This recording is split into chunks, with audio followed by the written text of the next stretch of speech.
These days, just having pretty faces can push an ambitious boy band into the charts.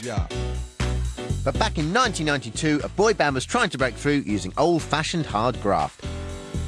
British pop was about to be saved by 5 boys who had the right moves, if not yet quite the right look. Time for some live music, Michaela. Who is Yeah, these are going to be big, these boys. They're the foursome, fivesome.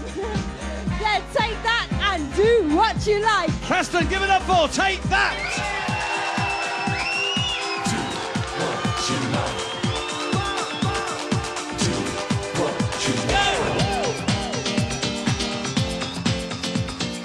The first pop group to ever make me kind of say, yeah, pop can be cool was when Take That came out. And I remember I went to an all-boys school and there was 2 people in the whole school like Take That, and you know, straight away people were like, oh, they're the 2 gay fellas in the school.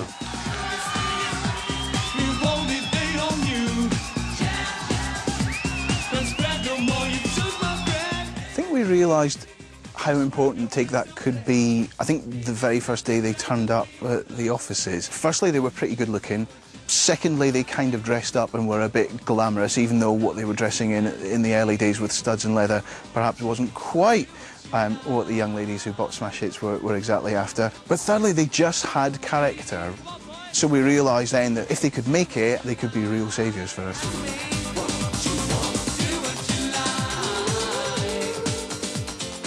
Do What You Like was our first single. I remember listening to the chart from 40 down to 2, and we thought we'd gone in at number 1. We thought we'd gone straight in the chart at number 1. And we were so disappointed when it was like, and this reached number 1 is Wet, Wet, Wet or something. We were like, hey, where are we? What's going on? It's coming on. Went in the chart at 82.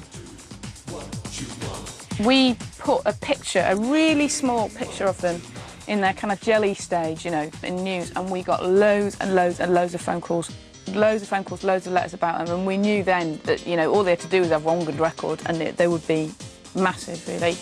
I think Smash Hits were one of the first magazines to come on board for us, and I think we were on like page 2 or something. I seem to remember we were quite early on in the magazine, one to watch out for kind of thing. I was working in a bank, Jay was a painter and decorator, Howard was a mechanic, Rob had kind of just come out of school, I think he was a double glazing salesman, or that's what he always said, I don't know if that was true. And it was just like, yeah, in our Leica shorts and codpieces and our big boots, thinking, come on! Take That were incredibly keen. They spent their time cultivating us just as much as we cultivated them, to the point where some or all of them would just pop into our offices in swinging Carnaby Street to make us cups of tea. Gary Barlow and Robbie Williams walking around with a little post-it note asking if you took 1 sugar or 2. And they just worked really hard. They wanted to be pop stars. It only takes a minute, girl. We set ourselves out to play to about 300,000 people. We did this huge tour where we'd do a school in the morning, school in the afternoon, a youth club, an under 18 and over 18, onto a gay club, and we pretty much did this every day, and that's what broke us into the chart.